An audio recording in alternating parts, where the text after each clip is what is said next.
டியூரோகார்ட் steel doors, உங்க வீட்டுக்கான soldier. வணக்கம் தோழர். வணக்கம் தோழர். ரொம்ப முக்கியமான நாள் இன்னைக்கு. ரஜினிகாந்த் ஒரு தன்னிலை விளக்கம் கொடுத்துருக்கிறாரு. பல முறை முயற்சிருக்கிறாரு தன்னிலை விளக்கம் கொடுக்க. இன்னைக்கு வந்து ஒரு ப்ரெஸ் மீட் மூலமாக சில கருத்துக்களை சொல்லியிருக்கிறாரு. அதை பார்த்துட்டு நம்ம தொடங்கலாம்னு நினைக்கிறேன். தேர்தல் முடிவுகள் வந்த பிறகு என்னை பற்றி வந்து ஒரு 2-3 விமர்சனங்கள் வந்து சோசியல் மீடியாவில், அரசியல் உலகத்தில் பரவலாக வந்து பரவிக்கிட்டு இருக்கு. அதுக்கு வந்து நான் வந்து விடை கொடுக்கலன்னு சொன்னால் அதே வந்து உண்மை ஆகிடும் அப்படின்னு ஆகிடும்.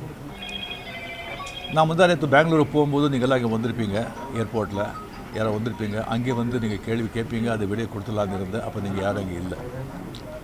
அதுக்கு அப்படியே பெங்களூர்லேருந்து திரும்பி வரும்போது கூட அங்கே மீடியா யாருமே இல்லை. அதுக்கப்புறம் 18th வந்து கேரளா வந்து ஷூட்டிங் இருந்தது சொல்லியிருந்தாங்க. அப்போ வந்து நான் விடை கொடுத்துடலாம் அப்படின்னு நினச்சேன். நீங்கள் அங்கே வரலன்னா கூட முதல்ல சொல்லிவிட்டு அங்கே வர சொல்லி விடை கொடுத்துடலாம்னு நினச்சேன். அது ஷூட்டிங் வந்து போஸ்ட்போன் ஆகிடுச்சு. ஸோ இங்கே ரொம்ப இன்னும் தள்ளக்கூடாது அப்படின்னு சொல்லி உங்களெல்லாம் நான் கூப்பிட்ருக்கேன். ஃபஸ்ட்டு வந்து தேர்தல் முடிவுகள் வந்த உடனே நான் வந்து ஸ்டாலின் சாரை போய் பார்த்தது. அது கொஞ்சம் விமர்சனங்கள் வந்தது. ஸ்டாலின் சார் அவர்களே என்னுடைய 38-40 ஆண்டு நண்பர். எங்களுடைய நட்பு கொள்கைகள் அரசியலுக்கு அப்பாற்பட்டது. ஜனநாயகத்தில் வந்து தோல்வி வெற்றி சகஜம். இருந்தாலும் ஸ்டாலின் அவர்கள் வந்து அந்த குளத்தூரில் வந்து தோற்றது எனக்கு கொஞ்சம் சங்கடமாக இருந்தது. அதுக்காக ஒரு நண்பனுங்கிற முறையில், நட்பு முறையில் அவரை போய் நான் பார்த்தேன். அதுக்கு வந்து நான் வந்து இங்கே விஜய் வந்து சிஎம் ஆகக்கூடாது, போருக்கு வரக்கூடாது, அதை தடுக்கிறதுக்கு வந்து ரஜினி அங்கே போயிருக்காங்க, வேறு ஏதோ 2 பெரிய பார்ட்டியை வந்து சேர்க்கணும்னு சொல்லி பேசுகிறாங்க அப்படின்னு சொல்லி விமர்சனங்கள் வெளியே வருது. அந்த சூழ்நிலையில் நான் அதெல்லாம் பேச முடியுமா? அப்படி பேசுகிற ஒரு தரங்கெட்ட ஆள் ரஜினிகாந்த் இல்லை. அது வந்து தெளிவுபடுத்துகிறேன். 2வது வந்து நான் அவர் வந்து வாழ்த்து சொல்லலை. ஏர்போர்ட் போகும்போது வாழ்த்து சொல்லலை. அவர் ஜெயிச்ச உடனே எக்ஸ் தளத்தில் வந்து என்னுடைய வாழ்த்துக்களை தான் வந்து அவருக்கு வந்து பதிவிட்டேன். நான் 2016 அரசியலுக்கு வர்றேன்னு சொன்ன பிறகு நான் ஏர்போர்ட்டுக்கு போகும்போது யூஸ்வலாக அங்கே இருக்கிறவங்க அந்த போர்டிங் கார்டு வாங்கிறதுக்கு இருப்பாங்க. அவங்களுக்கு கேட்குறது தான் வழக்கம், மீடியா யாராவது இருப்பாங்களா அப்படின்னு. அதே இதில் வந்து மீடியா யாராவது இருப்பாங்களான்னு கேட்டேன். பெங்களூர் போகும்போது மீடியா யாரும் இல்லைன்னு சொன்னாங்க. சரின்னு சொல்லி நான் போயிட்டுருக்கும்போது திடீர்னு ஒருத்தர் ஒரு மீடியா ஆள் மாதிரி தெரியல எனக்கு. ஒரு சின்ன ஃபோன் வச்சுக்கிட்டு விஜய் ஒரு முதலமைச்சர் இருக்கார் அப்படின்னு சொன்னாங்க.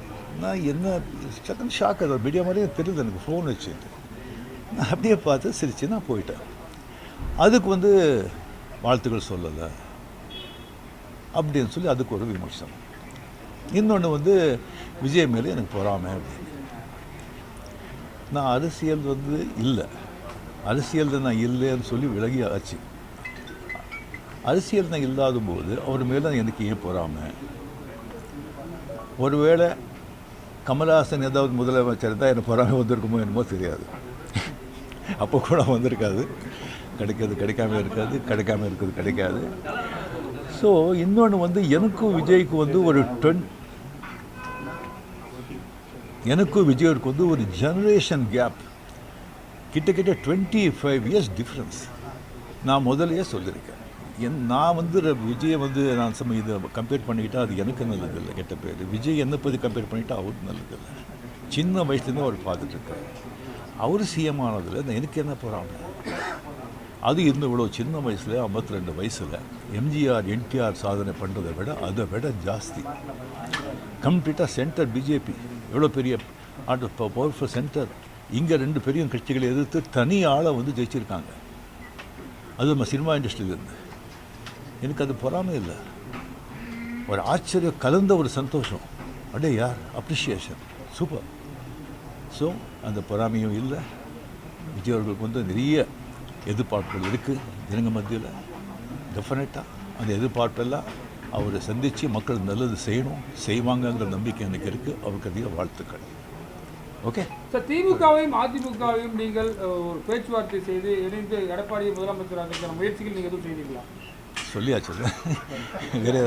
உங்க ரசிகர்கள் என்ன சொன்னாங்கன்னா, நீங்க கட்சி ஆரம்பிச்சா நீங்க சிஎம் ஆயிருக்கலாம், கால சூழ்நிலை ஆகலன்னு ஒரு வருத்தப்படுறாங்க. அதை பத்தி என்ன சொல்லுங்க? சில பேர் சொல்றாங்க நான் வந்து ஏன் அரசியலுக்கு நான் வரலையை சொல்லி ஒரு 3 பேஜுக்கு வந்து கம்ப்ளீட்டாக அறிக்கை வந்து எதுக்கு என்ன ஆச்சுன்னு சொல்லி கிளியராக நான் சொல்லியிருக்கேன். அது தெரிஞ்ச பிறகு அவங்க சொல்கிறாங்கன்னு சொன்னால் அந்த ஆத்தங்கம் இருக்கும், இல்லை சொல்ல வரல. அது தெரிஞ்ச பிறகும் ஏன் வரலன்னு சொன்னாங்கன்னா எனக்கு வந்து ஒன்றும் சொல்ல தெரியல. சார், இனிமேல் உங்கள் ரசிகர்களை கட்டமைக்கிறதுல என்ன மாதிரி இருக்கும்? இல்லைங்க, நான் முதலியே சொல்லியாச்சு, அவங்கவுங்க எந்தெந்த பார்ட்டி எந்தெந்த விஷயம் பண்ணுறீங்களோ அதை நீங்கள் தாராளமாக நீங்கள் போங்க அப்படின்னு முதலியே நான் சொல்லியாச்சு. எத்தனை மாட்டி நான் சொல்கிறேன், நீங்களே சொல்லுங்கள். ஆக்ட் பண்ணுறாங்களே சொன்னால் அரசியல் வேறு, ஆக்ட் பண்ணுறது வேறு. ஆக்டிங் சொன்னால் ஹெல்த் வந்து எப்போ இதாவது நான் ஆக்ட் பண்ணலாம், நீங்கள் வரலாம். அப்படியே அதை பாதித்த கூட ஒரு பொட்டிதர் பாதிப்பாங்க. அரசியல் சொன்னால் பெரிய ரெஸ்பான்சிபிலிட்டி. கோடி மக்கள், அவ்வளோ ஈஸி இல்லை. இப்போ நேற்று கமல் சார் வந்து சந்தித்து 6 கோரிக்கை விட்டுருக்காரு திரையுலகத்தை பற்றி. நீங்கள் வந்து சிஎம்ஐ சந்தித்து திரையுலகம் பற்றின கோரிக்கைகள் ஏதாவது முன்வைக்கிறதுக்கு ஐடியா இருக்கா? இல்லைங்க, இப்போ வந்து சினிமா இண்டஸ்ட்ரியிலேருந்து நடிகர் சினிமா போயாச்சு, ப்ரொடியூசர் கவுன்சில் பார்க்க போகிறாங்க, கமலும் போயாச்சு. மறுபடியும் வந்து சும்மா சம்பிரதாயிகமான போய் பார்க்கறதுக்கு எனக்கு பிடிக்காது. முதல் முறையாக ஆட்சிக்கு வந்திருக்கக்கூடிய விஜய் அவர்களுக்கு உங்களுடைய அறிவுரை ஆலோசனை என்ன? எதிர்பார்ப்பு ரொம்ப ஜாஸ்தியாக இருக்குங்க. அது டிஃப்ரெண்ட்டாக பூர்த்தி செய்வாங்க நம்பிக்கை எனக்கு இருக்குது. பட் ஒன்று, மக்கள் நம்ம வந்துட்டு ஒரு 2 வருஷம் அவரை விட்டுருணும், 2 வருஷம் விட்டுருணும். இன்னொன்று வந்து அவருடைய தொண்டர்களாகட்டும் ரசிகர்களாகட்டும் ஜாகிரதையாக வந்து நடந்துக்கணும். இந்த சென்ஸ் அவர் என்ன தப்பு பண்ணால் கூட அது ஸ்ட்ரைட்டாக விஜய்க்கு தான் பாதிக்கும் அப்படிங்கிறத அவங்க மனசில் வச்சுக்கணும்.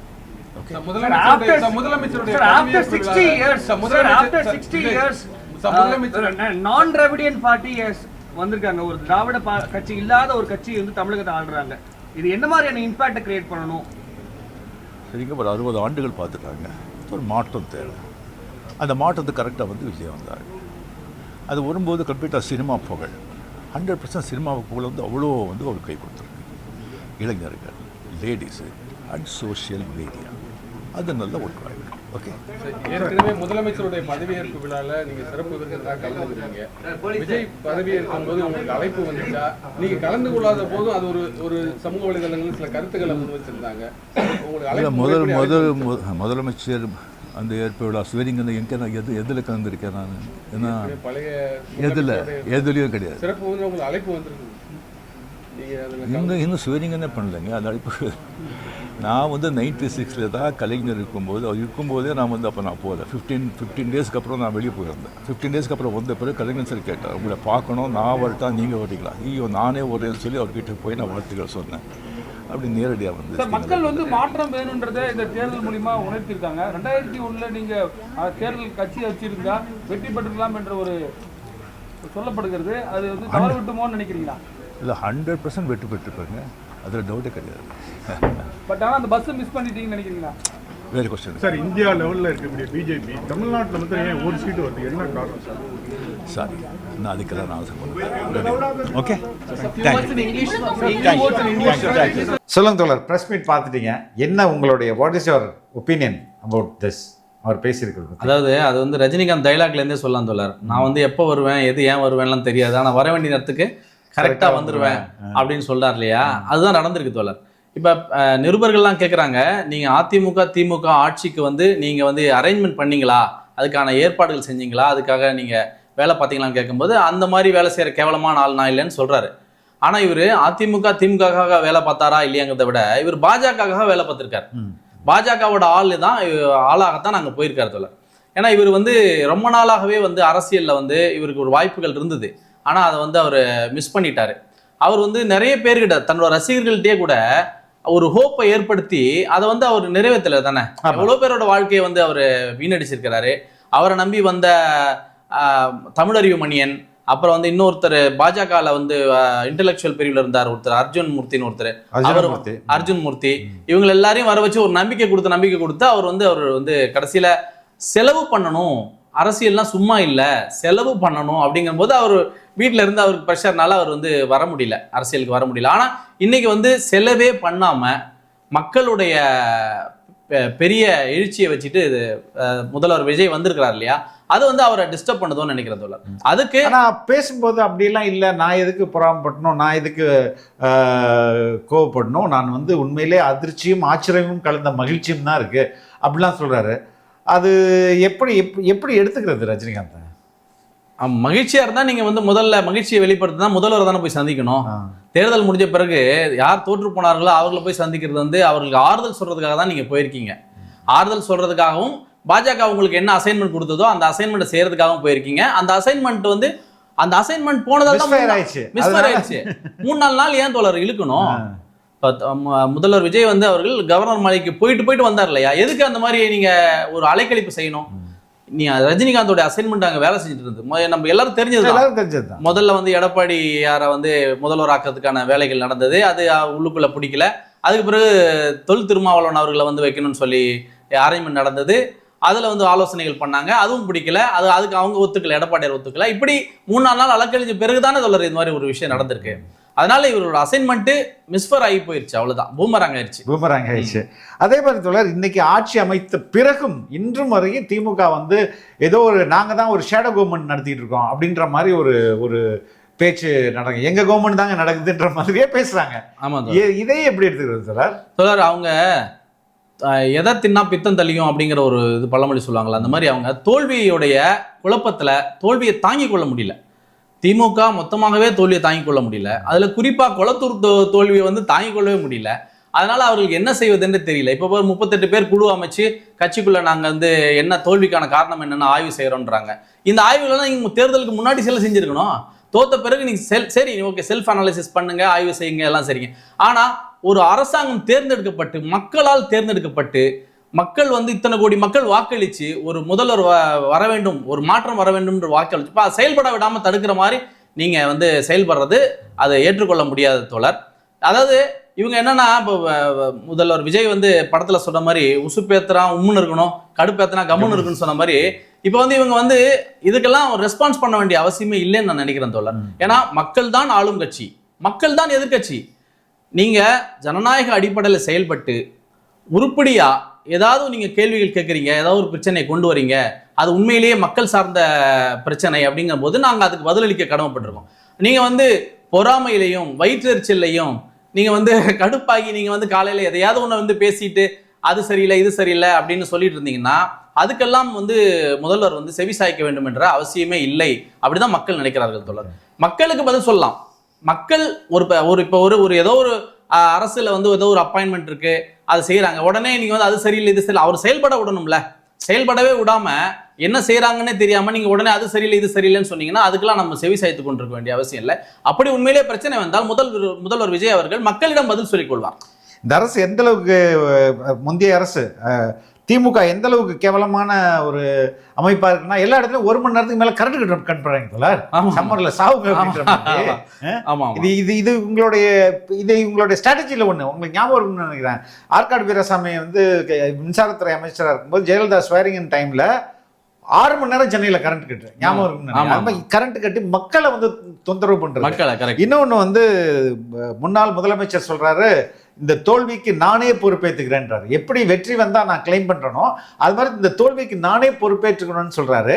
அது வார்த்தையில எவ்வளவு சொல்றாரா, உண்மையான அதோடைய மீனிங் புரிஞ்சு சொல்றாரா அப்படின்றது எனக்கு தெரியல. அது வார்த்தையில எவ்வளவு சொல்ற மாதிரி தான் இருக்குது. உங்களுடைய இல்ல தோழர், அவங்க இந்த தோல்விக்கு நீங்க தான் பொறுப்பேற்றுக்கணும்னா நீங்க தான் பொறுப்பேற்றுக்கணும். நீங்க 38 பேருக்கு கொண்ட குழுவை எல்லா மாவட்டத்துக்கு அனுப்பி கட்சிக்குள்ள என்ன நடந்தது உண்மையை சொல்லுங்க இப்படின்னு ஏதாவது இன்ட்ராகேஷன் பண்ற மாதிரி நீங்க பண்ணிட்டு இருந்ததை விட மக்களுக்கே தெரியும் யார் தோல்வி காரணம்னு. நீங்களும் உங்களோட குடும்பமும் குடும்பத்தில் நீங்கள் குடும்பத்தினருக்கு நீங்கள் கொடுத்த முக்கியத்துவமும் நீங்கள் அடித்த கொள்ளைகளும் இதுதான் காரணம்னு மக்களுக்கே தெரியும். இப்போ வந்து நீங்க ஆய்வு செய்யறேன் அப்படின்னு சொல்றது ஓகே, ஆனா மக்களிடம் வந்து மக்களை வந்து கரண்டை கட் பண்ணி துன்புறுத்துவதோ மக்களை வந்து குற்றவாளிகள் ஆக்குவதோ மக்கள் வந்து ஒரு தவறான நபரை தேர்ந்தெடுத்து விட்டார்கள்ங்கிற மாதிரியான சமூக ஊடகத்தை வச்சு நீங்க ஒரு கேள்வி கிண்டல் செய்வதெல்லாம் வந்து ரொம்ப ரொம்ப உங்களை மக்களிடம் மனதில் ரொம்ப அடியாளத்துக்கு கீழே தான் கொண்டு போகும் தோழர். இல்ல தோழர், அதான் சொல்றாங்க. இன்னுமே இந்த மீடியா பேஷிங் இருக்குல்ல அது நிறுத்தப்படல, ரொம்ப ஜாஸ்தியா போறாங்க, பொய்யா சொல்றாங்க. இது இந்த மீடியாவில் பொய் செய்திகளை பரப்புனதுனால தான் நீங்க தோத்தீங்க. இன்னும் திருந்தல, நீங்க இன்னும் திருந்த மாட்டேங்கிறாங்க, திருப்பி அதையே செஞ்சிட்டு இருக்காங்க. அதனால எந்த அளவுக்கு அவங்களுடைய செயல்பாடுகள் இருக்க போகுதுன்னு ரொம்ப ஓப்பனா மக்கள்கிட்ட பேசினாலே போதும் தோழர். ஆமா, நீங்க வந்து ஊழல் இல்லாம ஆட்சி பண்ணியிருந்தீங்கன்னா இப்ப சொல்றாரு சிஎம் வந்து உங்களுடைய மனசுல இருக்கிறத ஓப்பனா சொல்லுங்கன்ட்டு. ஏன் முன்னாடி ஓப்பனா சொல்லும் போதெல்லாம் நீங்க எங்க போயிருந்தீங்க? ஓகே, இப்போ வந்து தோழர், இப்போ திமுக வந்து வெளிநடப்பு பண்ணிச்சு. அதுல வந்து அந்த வெளிநடப்பு பேசும்போது தமிமும் சாரி வந்து ஜவஹருல்லா இவங்கெல்லாம் பேசுறாங்க. தமீம் அன்சாரி வந்து என்ன சொல்றாருன்னா ஆஸ்ட்ராலஜி எல்லாம் பார்க்கக்கூடாது அப்படின்ற மாதிரி ஒரு கருத்தை முன்வைக்கிறார், ஒரு முற்போக்கு கருத்தை முன்வைக்கிறாரு. முன் வச்சுட்டு அவங்க என்ன நியூ காலேஜ் கதையெல்லாம் சொல்றாரு. சொல்லிட்டு ஆனா வாக் அவுட் பண்ணி போயிடாரு.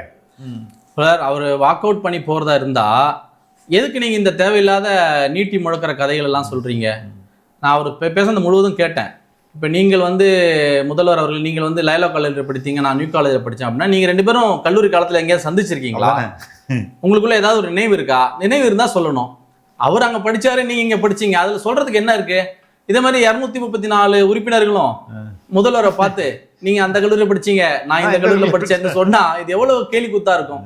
இது வந்து அர்த்தம் இல்லாத ஒரு விஷயத்த வந்து பேசியிருக்காரு. அதே மாதிரி அவர் வந்து இளங்கோவடிகள், சேரன் செங்குட்டுவன் இந்த கதையெல்லாம் சொல்லும்போது இதெல்லாம் வந்து அவருக்கு இலக்கியமும் தெரியல, வரலாறும் தெரியலங்கிறது தான் காட்டுது தோழர். அப்படி உண்மையிலேயே ஜோதிடன் சொல்லித்தான் இளங்கோவடிகள் வந்து துறவரம் போனாருங்கிறதுக்கான சிலப்பதிகாரத்தில் இருக்கிற அகச்சான்று, அந்த பாடல்கள் 3000 பாடல் இருக்குன்னா அந்த பாடலுக்குள்ள அந்த சான்று இருக்கணும். அந்த மாதிரி எதுவுமே இல்லை. ஸோ இதெல்லாம் ஒரு பின்னாடி வந்த வாய்மொழி வரலாறு தானே, வாய்மொழி வரலாறு தான். இன்னொன்று தோழர், ஜோதிடன் சொல்லி தான் வந்து அவர் போனாரு அப்படின்னா ஜோதிடனுடைய வாக்கு பழித்து விட்டதுன்னு அவர் சொல்றாரு. ஜோதிடன் வாக்கு பழிக்கவில்லைன்னு சொல்றாரு. ஜோதிடன் வாக்கு பழிக்கலைன்னா இல்ல, இளங்கோவடிகள் நீ சொல்ற கதைப்படி வச்சார் பார்த்தாலும் இளங்கோவடிகள் அதை நம்பிட்டார். நாம வந்து இருந்தோம்னா அண்ணனுக்கு வந்து பதவி கிடைக்காது, அரச பதவி கிடைக்காதுங்கிறதால அது பழிக்க கூடாது என்பதற்காக அவர் போறாரு. அவர் அங்கிருந்து போறதுனால தான் அந்த இது வந்து ஜோதிடன் சொல்லது வந்து பழிப்பது போல தெரிகிறது. ஆனால் உண்மை அது இல்லை.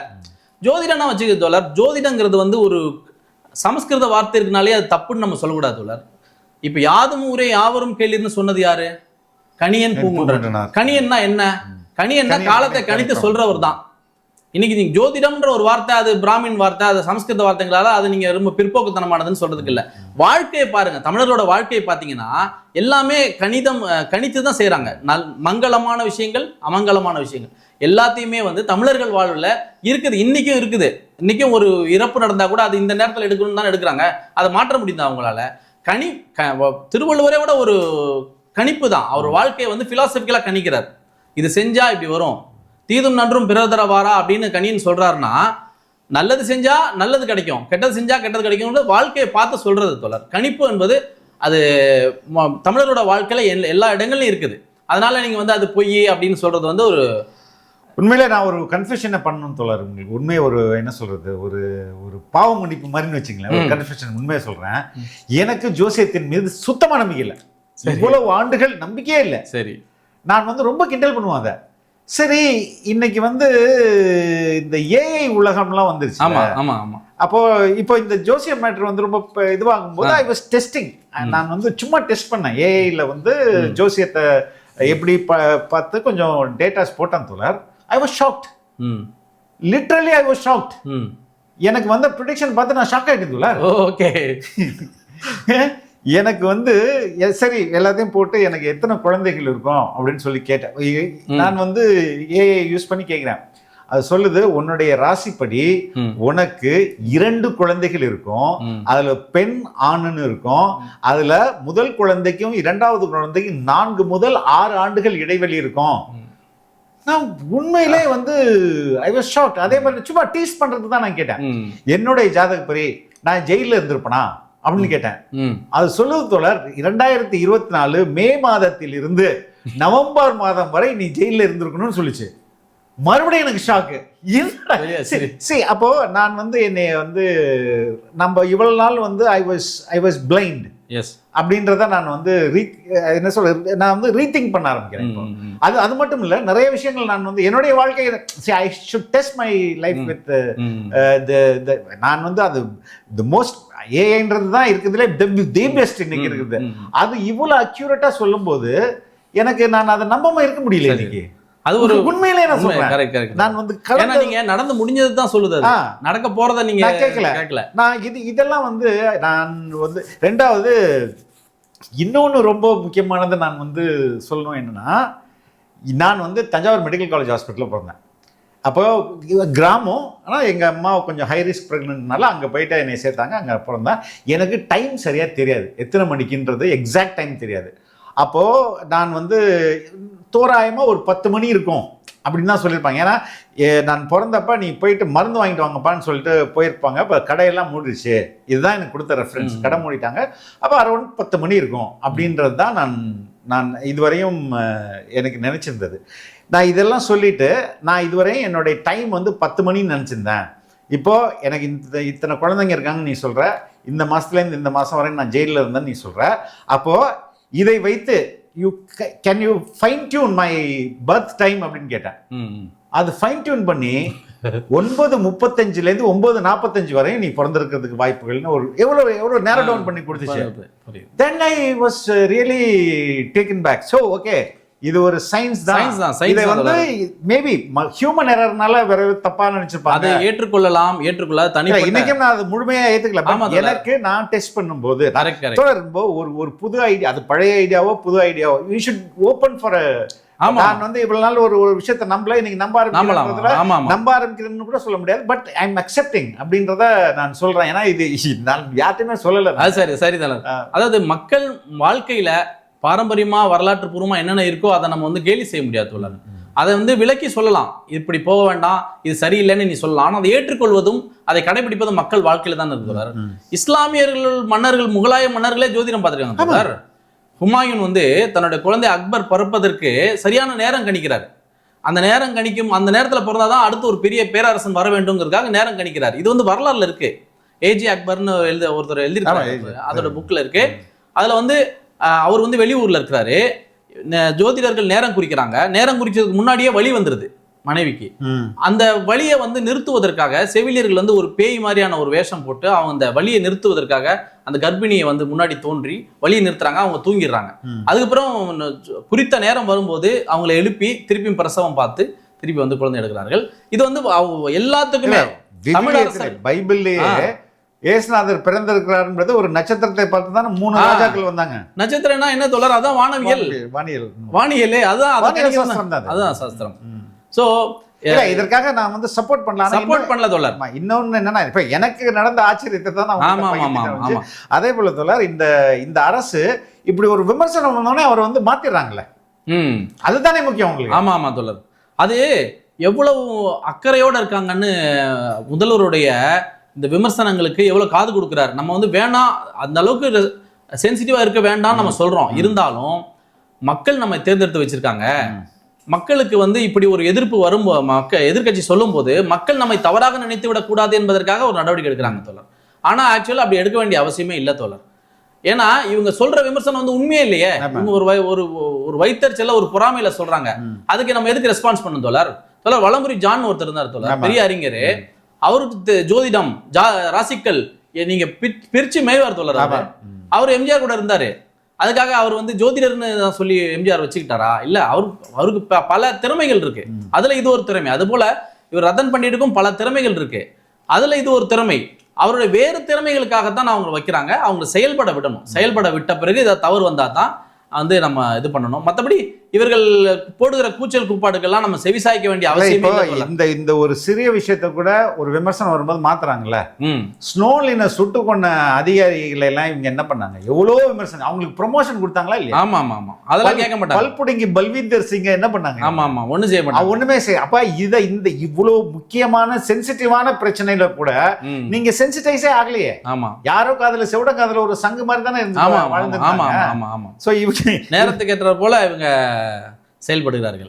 அதே போல ஜஹபாகிருல்லா தோழர் அவர் பேசும்போது இஸ்லாமியர்களுக்கு வந்து அமைச்சர் பதவி கொடுக்கல அப்படின்றாரு. எக்ஸ்பான்ஷனே நடக்கலையே தோழர். 10 பேரை வச்சு எப்படி கவர்மெண்ட் ஓட்ட முடியும்? 10 மினிஸ்டர். ஆமா. பேராசிரியர் ஜவாஹிருல்லா வந்து அவருக்கு திமுக தரப்புல என்ன சொல்லி பேச வேண்டும் என்று சொன்னார்களோ அதை பேசியது போலதான் தெரிகிறது தோழர். இல்ல எல்லாமே அன்றைய பேசிய அனைவருமே, அதாவது பிரேமலதா விஜயகாந்த், தமிமுன் அன்சாரி, பேராசிரியர் ஜவஹருல்லா, அதுக்கப்புறம் எதிர்கட்சி தலைவர் திரு உதயநிதி ஸ்டாலின் எல்லாருமே பேசியது திமுக ஸ்கிரிப்ட். அதுல எந்த மாற்று கருத்துமே இல்ல. ஆமா. இப்ப 2011 ஆட்சி வந்தது இல்லையா, அம்மையாருடைய ஆட்சி. அப்ப வந்து ஜவஹருல்லா இருந்தாங்க. அப்ப வந்து நீங்க கேட்டீங்களா? முதல் பேச்சிலேயே வந்து இஸ்லாமியர்களுக்கு இல்ல பிரதிநிதித்துவம் கொடுக்கலாம் அமைச்சர்கள் கேட்டீங்களா? 2021 வந்து வந்தாங்க ஆட்சி அமைந்த போது நீங்க கேட்டீங்களா? இப்ப மட்டும் எதுக்கு அந்த முதல் நாளே கேக்குறீங்க? we have to wait for some time. No தோழர், ஏன்னா இப்ப வந்து முதல் கட்டமாக ஒரு 9 பேருக்கு வந்து அமைச்சரவை பட்டியல் வந்திருக்கு. அதுக்குள்ளே இஸ்லாமியர்களுக்கு நீ கொடுக்கலன்னா, இஸ்லாமியர்களுக்கு 13 சீட்டு கொடுத்துருக்காங்களே, திமுக கொடுத்துருக்கா? 13 சீட்ல வந்து இன்னைக்கு 3 பேர் ஜெயிச்சிருக்காங்களே, எந்த அரசியல் பின்புலம் இல்லாம ஜெயிச்சு வந்திருக்காங்களே தோழர். இன்னமும் கூட நிறைய ஜெயிச்சிருப்பாங்க தோழர். இவர்கள் திமுகவுடைய இந்த பிரச்சாரம் இருக்குல்ல, தோழர், அது ரொம்ப தப்பு. இவங்க எனக்கு இந்த எப்படி ஒரு திரைப்படத்துல ஒரு சின்ன பிட்டை மட்டும் வச்சுட்டு அமீர் போன்றவர்கள்லாம் வேலை செஞ்சாங்க. ஆமா ஆமா, எல்லாரும் இறங்கினாங்க தோழர் மொத்தமா. அதாவது முரசொலி பத்திரிகைக்கு வந்து கலைஞர் வந்து ஆசிரியர். ஆனா இன்னைக்கு இருக்கிற பத்திரிகைகள், இன்னைக்கு இருக்கிற எல்லா டிவி சேனல்களுக்கெல்லாம் ஆசிரியர் வந்து மு.க. ஸ்டாலின் தான். அவர்கிட்ட சம்பளம் வாங்கிட்டு இவங்க எல்லாரும் வந்து அதை பேச ஆரம்பிச்சிட்டாங்க தோழர். அப்போ அப்படி அந்த ஒரு இம்பாக்ட் வந்து இஸ்லாமியர்கள்ட்ட பிரதிபலிச்சிருக்கின்றது உங்களுக்கு. ஆமா தோழர், அதாவது தோழர், இஸ்லாமியர்கள் முதல்வர் விஜய்க்கு வந்து ஓட்டு போடுவதற்கு மனதளவு தயாராகிட்டாங்க எல்லாரும். ஆனா அவர்களுக்குள்ள ஒரு குழப்பத்தை உண்டு பண்ணிட்டாங்க தோழர். என்னன்னா, விஜய்க்கு நீங்க போடலாம், ஆனா வந்து அவரு வெற்றி பெற வாய்ப்பு இல்லை, வீணா போயிடும் ஓட்டு, பாஜக வந்துரும், இப்படி சொல்லியிருக்காங்க தோழர். இந்த விமர்சனம் வந்து இஸ்லாமியர்களுக்கும் கிறிஸ்தவர்களுக்கும் மீதும் அறிவுரையாகவே வழங்கப்பட்டது. ஆமா, நீங்க வந்து மாற்றம் வேணும்னு போட்டா அது நேரடியாக பிஜேபிக்கு போடுறது அப்படின்னு திமுக ரொம்ப ஸ்ட்ராங்கா பண்ணாங்க. இன்னைக்கு பாருங்க, பிஜேபிக்கு எங்க வந்திருக்கு, ஒரு சீட்டு வந்திருக்கான். மக்கள் வந்து தமிழக மக்கள் வந்து ஒரு விதத்துல ரொம்ப தெளிவா இருக்காங்க தோழர். உனக்கு ஒண்ணுதான் நான் அதிகபட்சமா கொடுப்பேன். ஆமா, பிஜேபி நீ எப்படி எந்த வேஷத்துல வந்தாலும் நீ உனக்கு ஒண்ணுதான் அப்படின்றதுல ரொம்ப. அதுல குறைந்த வாக்கு இப்ராஹிம் ஒருத்தர் ஒரு 800-900 ஓட்டுல தான் தோழர் அந்த சீட்டும் கிடைச்சிருக்கு பிஜேபிக்கு, அதுவும் இஸ்லாமியர் சீட்டு. ஆமா ஆமா ஆமா ஆமா தோழர். இன்னொன்னு என்னன்னா, இதை விட இவங்க வந்து இவ்வளவு பேசுறாங்கல்ல, பிஜேபியை வந்து அனுமதிக்க மாட்டோம் அப்படின்லாம் பேசுறாங்களா, இவங்க தானே தோழர் அதிமுக கூட கல்லவரம் வச்சு ஆட்சியே கவுத்து விடலான்னு பிளான் பண்ணுது. ஆமா தோழர், ஆமா ஆமா ஆமா ஆமா. இன்னைக்கு தோழர், இப்போ வந்து இவங்க முதல்ல கம்யூனிஸ்டுகள் காங்கிரஸ் வந்தபோது இவங்க சொன்ன காரணம் என்ன, ஜனாதிபதி ஆட்சி ஆளுநர் மூலமாக பின்பக்கமாக நுழைந்து விடக்கூடாது, ஜனநாயகத்தை காப்பாற்றணும் தானே நீங்க வந்து முதல்வர் விஜய்க்கு வந்து நீங்க ஆதரவு தெரிவிச்சிங்க. காங்கிரஸ் போனாங்க, கம்யூனிஸ்டுகள் போனாங்க, விசிகா எல்லாம் போனாங்க. இப்போ அது வந்து சக்சஸ்ஃபுல் ஆயிடுச்சு. சக்சஸ்ஃபுல் ஆனவுடனே அதிமுக வந்து ஹிட் ஆயிடுச்சு. அதிமுக வந்து ஒரு ஃபேக்ஷன் பிரிஞ்சு வந்து வந்தவுடனே இவர்களுக்கு அது ஒரு அந்த ஜெலஸ் தாங்க முடியல தோழர். ஏன்னா இவங்க வந்து ஒரு ஷேக்கிங் கவர்மெண்ட்டா வச்சுட்டு கொஞ்ச நாள் நகர்த்தலாம், அதுக்கு பிறகு நம்ம ஏதாவது ஒரு பிரச்சனை பண்ணலாம்னு நினைச்சவங்களுக்கு இப்போ அது வலுவான அரசாங்கமா ஆகிவிட்டது இல்லையா. அதனால அவங்களால அந்த பொறாமையினால வந்து அவர்களுக்கு அதை ஏற்றுக்கொள்ள முடியவில்லை. அதனால இவங்க தொடர்ந்து இது பண்ணிட்டே இருக்காங்க. குதிரை பேரம், யானை பேரம், கழுத பேரம், எதை வேணா சொல்லிட்டு போ. இந்திய அரசியலமைப்பு சட்டத்துல 3/2 வெற்றி பெற்ற உறுப்பினர்கள் விரும்பிய முடிவு எடுக்கலாங்கிறது இருக்குல்ல, அரசியல் சட்டத்துக்கு உட்பட்டு தான் அவங்க செய்யறாங்க. அதை போய் நீ வந்து சட்டத்தை தப்புனா அவங்க ஒரு கோர்ட்ல போயிட்டு அவங்க அதை சரி பார்த்துக்கிட்டோம். நீங்க எதுக்கு அதை வந்து குதிரை பேரம்னு நீ ஏன் அந்த வார்த்தையை வச்சு சொல்லுகிற? அதாவது என்னுடைய கருத்துப்படி எடப்பாடி செய்த தவறிற்கு, அவர் கடந்த காலத்துல தாவேகாவுக்கு செய்த துரோகத்திற்கு அமைதியா வெளியில இருந்து ஆதரவு கொடுத்தாருன்னா கட்சியும் ஒன்னா இருக்கும். கரெக்ட். இல்லைன்னா கட்சி இப்ப எனக்கு பிடிக்காதவனெல்லாம் காலி பண்றேன் அப்படின்னா என்ன ஏத்துக்காதவங்கலாம் காலி பண்றேன்னு ஃபர்ஸ்ட் ரவுண்ட்ல எல்லாரையும் ஒரு பெரிய round TTV Dhinakaran, OPS, Sasikala ஒரு பெரிய ரவுண்டு காலி பண்ணி விட்டாரு. ரைட். அதை வந்து கட்சி கூட சில பேர் அப்ரிஷியேட் பண்ணாங்க, அவர் கூட நின்னாங்க. இன்னைக்கு அவர் கூட நிக்கிற ஜெயக்குமார் என்ன நிலைமையில இருக்கிறதுன்னு தெரியல. எஸ்பி வேலுமணி, சிவி சண்முகம், இது மாதிரி ஆட்கள் எல்லாம் காலி பண்ணாருன்னா கடைசி அவர் தனிமரமா தான் நிக்கணும். ஆமா தோழர். அதை ஏன் அவர் புரிஞ்சுக்க மாட்டேங்கிறாரு? இந்த வரலாற்றை அவரால் மாற்றவே முடியாது. மாற்றவே முடியாது. நீங்க போயிட்டு டவுன் ஆயிட்டீங்கன்னா முடியாது. ஆமா தோழர். இப்ப நீங்க என்ன கஜகரணம் பண்ணாலும், எத்தனை நீங்க வந்து ஸ்ட்ராட்டஜி பண்ணாலும் மக்கள் தீர்ப்பை நீங்க மாற்ற முடியாது. அப்ப அதற்கு மதிப்பு கொடுத்து நீங்க பெருந்தன்மையா இல்ல, ஜனநாயக முறைப்படி ஆதரவு கொடுத்துட்டு போங்க. அப்ப அட்லீஸ்ட் மக்கள் வந்து உங்களை வந்து அப்ரிஷியேட்னாச்சும் பண்ணுவாங்க. அதை விட்டுட்டு நான் மறுபடியும் இவங்க இங்க எம்எல்ஏ பதவியெல்லாம் நீக்குங்கன்னு போனோன்னு வைங்களேன். அது தவறான வாதில தோழர். அதிமுக என்கிற ஒரு பெரிய யானையை வந்து அம்மையார் ஜெயலலிதா எடப்பாடிட்ட கொடுத்துருப்பாங்க. அந்த யானையை வந்து வைத்து கட்டி போட்டு தீனி போட்டு வளர்ப்பதற்கு இவரால் முடியல, அது முடிஞ்சு போச்சு. அதே மாதிரி திமுகவிடம் வந்து அறிஞர் அண்ணா வந்து ஒரு பெரிய தீபத்தை, தொடர் ஓட்ட தீபத்தை கொடுத்துட்டு போனாரு. அந்த தீபத்தை வச்சு மக்களுக்கு நல்லது செய்யாம மக்களுக்கு தீமை செய்ததால அவர்களும் இன்னைக்கு இழந்து நிற்கிறாங்க தோழர். இத்தனைக்கும் பிறகும் எடப்பாடியார்கிட்ட வந்து அந்த ஓட்டு பேங்க் இன்னும் இருக்கு தோழர். ஷீட் ஷேரிங் தான் போயிடுச்சே தவிர ஓட்டு அவங்கள்ட்ட இருக்கு. இப்போ 20% ரிட்டர்ன் பண்ணிருக்காங்க. ரிட்டர்ன் பண்ணிருக்காங்க. இதையும் நீங்க காப்பாத்திக்கணும்னா முதல்வர் விஜய்க்கு ஆதரவு கொடுத்துட்டு அமைதியா கட்சி நடத்திக்கிட்டு மக்கள் பணி செய்துக்கிட்டு இருக்கிறது தான் நல்லது. அதுதான் சரியும் கூட. அதான் இப்ப போய் முரண்டு பிடிக்கிறது மக்கள் already they lost hope. Yes. இப்போ உங்க மேல உங்க இரு கட்சிகள் மேல நம்பிக்கை இல்லாதனால தான் இவ்வளவு பெரிய மகத்தான வெற்றியை தாவேக்கா கொடுத்துருக்காங்க. எதிர்காலமும் தாவேக்கா தான், அது எல்லாருக்குமே தெரியுது. அவங்க கட்சிக்கே தெரியுது, அதிமுகவுக்கே தெரியுது. அதனாலதான் அவ்வளவு பேர் இங்க வராங்க, சப்போர்ட் பண்றதுக்கு வராங்க. You have to time sir தொடர். காலத்தை புரிந்து கொள்ளாதவன் அவன் அந்த காலத்தை மாற்றணும்னு நினைக்கிறது யாராலையும் முடியாது. காலம் எல்லாவற்றையும் விட பெரியது. ஆமா, டைம் இஸ் a big. அது வந்து நீங்க வந்து அதை பெண்ட் பண்றனா நீங்க அவுட்டர் ஸ்பேஸ்ல போனா தான் அதை திருப்ப முடியும். ஆமா ஆமா ஆமா. இங்க உட்கார்ந்துட்டு காலத்தை நான் மாத்திடுவேன்றது எப்படி? அது காலத்தை புரிந்து கொண்டு அதோட மக்களுக்கு அதுடன் ஒத்துழைத்து சென்றாதான் சரியா இருக்கும். ஆமா தோழர், ஆமா தோழர். அதே மாதிரி முதல்வர் விஜய் வந்து இந்தியன் யூனியன் முஸ்லீம் லீக் அலுவலகத்துக்கு போனாரு. அது வந்து மிகப்பெரிய வரவேற்பை பெற்றிருக்கு இஸ்லாமியர்கள் மத்தியில. கொஞ்சம் நஞ்சம் சந்தேகத்தில் இருந்தாங்க இல்லையா அந்த திமுக பிரச்சாரத்தினால, அவங்களும் நல்ல மாற்றத்தை நோக்கி வந்து கொண்டிருக்காங்க தோழர். ஏன்னா அறிஞர் அண்ணா வந்து 1967 பதவியேற்ற போது 15 கட்சி கூட்டணியோட வச்சு தான் பதவியேற்கிறார். பதவியேற்ற முடிச்ச உடனே எல்லாரும் ராஜாஜியை தான் பார்க்க போவார் அண்ணா நினைச்சோன்னா ராஜாஜியை பார்க்க போல. அவர் நேராக குரோம்பேட்டைக்கு போறாரு. அங்க காகிதம் இல்லத்து காகிதம் இல்லத்து இருக்கார் வீட்டில், அவரை போய் இவர் சந்திக்கிறார் தோழர். ஸோ அந்த வரலாறை வந்து மீட்டெடுத்திருக்கிறாரு முதல்வர் விஜய் அவர்கள். இப்போ இன்னைக்கு வந்து மண்ணடியில் வந்து நீங்கள் அந்த சந்துக்குள்ள 2 வீலரில் போக முடியாது தோழர். நீங்கள் 2 வீலரில் போனீங்கன்னு வச்சுங்க, யார் மேலே இடிச்சு தான் போகணும். அந்த அளவுக்கு ஒரு குறுகிய சந்து. அதில் வந்து முதல்வர் விஜய் அவர்கள் வந்து போய் சந்திச்சிருக்கிறாரு. அதில் வந்து நீங்கள் உங்களோடு நான் இருப்பேன், என்னை வந்து நீங்கள் முழுவதுமாக நம்பலாம், இஸ்லாமியர்களுக்கு பாதுகாவலனாக நான் இருப்பேன் வந்து ரொம்ப அழகான ஒரு நம்பிக்கையை கொடுத்துருக்காரு. அந்த உரை வந்து வெளியில் வரல. 3 இடங்கள்ல வந்து சிறுபான்மை சமூகத்தை பற்றி இஸ்லாமியர்களை பற்றியும் முதல்வர் விஜய் வந்து குறிப்பிட்டிருக்கார் தோழர். முதல்ல வந்து பதவியேற்பு விழாலையும் மிக சிறப்பாக சொல்லியிருக்காரு, இஸ்லாமியர்கள் அச்சப்பட தேவையில்லை, அவர்களுக்கான நல்ல விஷயங்களை நான் செய்வேன் என்று சொன்னார். அதே மாதிரி அடுத்ததாக IUML அலுவலகத்திலையும் போய் ஒரு நம்பிக்கையை ஏற்படுத்தினார். 3ஆவதாக இந்த சட்டமன்றத்திலையும் ஆமாம் நீங்கள் சிறுபான்மை அரசு என்று சொன்னால் சிறுபான்மை அரசாக இருந்துவிட்டு போகட்டும், அதுல சிறுபான்மையினத்திற்கான அரசு தான் என்று சொல்வதில் அதுல பல அர்த்தம் இருக்கு தோழர். அந்த அரசை நடத்துபவர் எந்த இதை சார்ந்தவர் என்பதும், திமுக இதுவரை சிறுபான்மையினருக்கான அரசாக இல்லை என்பதும் அதுல எடுத்துக்கொள்ளப்பட வேண்டிய ஒரு குறிப்பு தோழர். இவங்க என்ன தோழர் சிறுபான்மைன்னு அந்த வாக்கை திருடியதை தவிர என்ன பண்ணாங்க திமுக? வேற ஒண்ணுமே செய்யலையே.